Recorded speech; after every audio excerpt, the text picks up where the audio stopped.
Bonjour à tous, c'est Pauline Desroulettes, joueuse de tennis fauteuil. Je prépare les Jeux paralympiques de Paris en 2024. Retrouvez cette mini-série Ça match avec Pauline by Aptis. A tout de suite.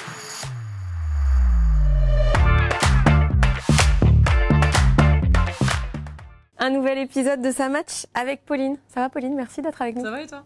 On va parler rebond aujourd'hui, d'une balle de tennis ou pas, rebond dans la vie aussi quand celle-ci bascule. Ça prend plus ou moins de temps. Ça a pris du temps pour toi de rebondir?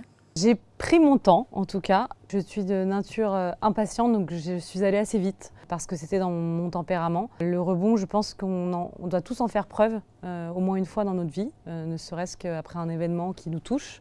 Ça peut être un deuil, ça peut être un accident sans que ça soit grave pour autant, mais effectivement c'est important de rebondir et ça fait partie de la reconstruction. C'est un chemin et chacun met le temps dont il a besoin, nécessaire. Et je pense que le rebond se fait en plusieurs étapes, encore une fois.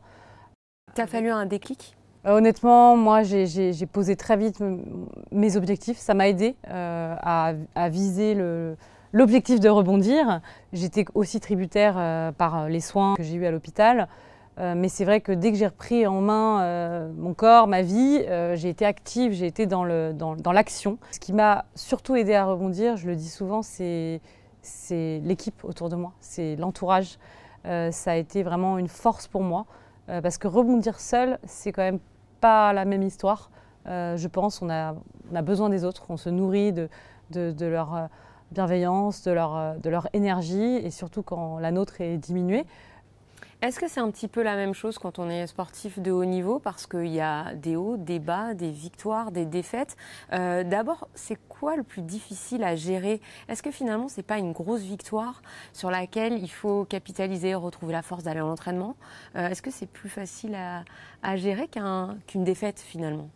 Le parcours d'un sportif de haut niveau, moi je l'ai depuis 5 ans maintenant, je le découvre encore. Il y a des hauts et des bas, c'est des montagnes russes en permanence. Et donc on doit faire preuve de volonté et rebondir en permanence.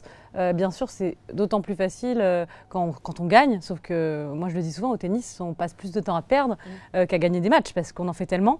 Et c'est vrai qu'il y a des défaites qui font plus de mal que d'autres. Il y a des moments où tout simplement, comme n'importe quelle personne, voilà, c'est pas un bon jour, on est mal luné, on est diminué physiquement. Et là, il faut absolument être fort dans la tête et être entouré, parce que c'est des moments où notre santé mentale, elle peut basculer vite. Et je pense que c'est encore assez tabou chez les sportifs. Il y en a qui commencent à en parler en étant encore activité. On n'est pas des robots, on a un cœur qui bat, on a des émotions. Et c'est vrai que moi, quand je joue au tennis, c'est comme si je jouais ma vie. Donc il faut doser, il faut canaliser aussi l'énergie, toute la bonne volonté que j'ai. Et c'est pour ça que moi, je suis très bien entourée. Et ça, c'est vraiment une chance que j'ai. Aussi dans les moments difficiles où voilà, il faut extérioriser.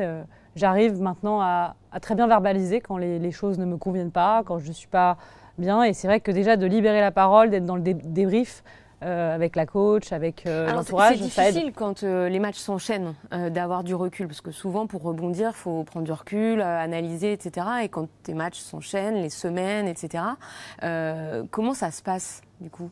Est-ce qu'on enchaîne les défaites et puis au bout d'un moment on fait une pause et on fait des choix, regarde? On fait les bons choix. C'est vrai que moi j'ai connu des moments où voilà, c'était pas les résultats que je souhaitais. Et dans ces cas-là, il vaut mieux retourner à l'entraînement, faire le choix de retourner à l'entraînement plutôt que de se remettre en danger dans une compétition pour être plutôt dans la réassurance et reprendre de la confiance et gonfler cette confiance. On a tous un réservoir de doute et de confiance et il faut toujours que celui de la confiance soit plus élevé. Les mots de la coach, ils sont importants, elle te parle beaucoup, elle joue ce rôle-là avec toi?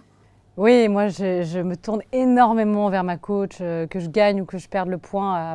Après chaque point, il y a un regard, on se comprend. Aujourd'hui, on est dans un autre travail où elle essaye de moins parler pendant les entraînements pour que je sois plus autonome, parce que c'est important. Et surtout que lors des Jeux, malheureusement, ma coach ne sera pas sur le terrain avec moi. Ça sera un entraîneur national. Donc ça, il faut le préparer aussi, parce que ça va changer radicalement la préparation. Quel est l'échec et la victoire qui ont été les plus fondateurs pour toi? L'échec, ça a été le premier grand chelem que j'ai disputé. qui était l'US Open. J'avais plutôt ce qu'on pourrait dire un tirage facile, une fille que j'avais déjà battue. Et donc là, j'ai été prise par l'excitation de me dire ok, c'est possible. Sauf que j'avais sous-estimé l'enjeu et surtout ce qui se passe quand on joue son premier grand chelem. C'est vrai que je suis passée à côté de ce match, j'ai été tétanisée par l'enjeu. Donc j'ai eu cette expérience qui sur le moment fait mal parce qu'on se dit j'ai raté ma chance, j'avais une opportunité de faire mieux. Et on en tire les leçons. Et c'est là où le débrief est très important. Et qu'on rebondit. Et c'est vrai que cette défaite m'a servi. J'aime pas cette phrase, mais elle est quand même juste. On ne perd pas, on apprend. C'est vrai. Donc à chaque défaite, on apprend quelque chose. La victoire qui m'a marquée, évidemment, il y en a eu beaucoup, bien sûr. Mais non, celle qui est symbolique, c'est ma première victoire pour mon premier Roland-Garros en 2023.